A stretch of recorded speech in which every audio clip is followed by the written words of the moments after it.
So how do you turn an initial contact into a solid professional ally? Well, first of all, follow up or fail.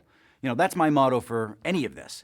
There's no point in making a great effort to meet someone if you're only going to drop the ball after you've made a good first impression. Make sure you see it through.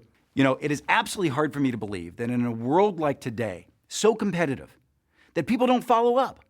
You meet somebody and you don't follow up. Take advantage of this. The fact that nobody else is doing it, you're going to end up being above 95% of everybody else. Your goal, though, is to make sure your new contact retains your name. And you should, in fact, set this process in motion very quickly.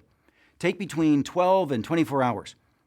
I like to cite something particular that was discussed, whether a shared hobby or a business interest, whatever it is we discussed.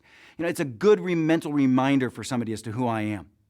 I also like to make sure that this communication looks toward the future. Say, like the next time I'm in town, I'd love to get together, so that you secure their commitment to actually being able and willing to sit down with you for some extended period of time to talk about business or whatever it was. But be sure not to talk about what they can do for you in this first email. You want to keep the focus on what you can do for them. It's about generosity. Reach out to the world with generosity. Here are a few more tips. Always express gratitude. And in fact, reaffirm the commitments, as I mentioned earlier, that you've already made. Email is a fast, but an additional way to do it could be a snail mail, and that'll actually add a nice personal touch.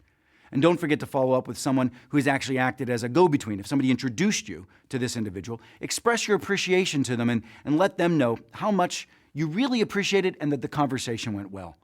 Make follow-up a habit, and you'll make it automatic. It just needs to become rote for you.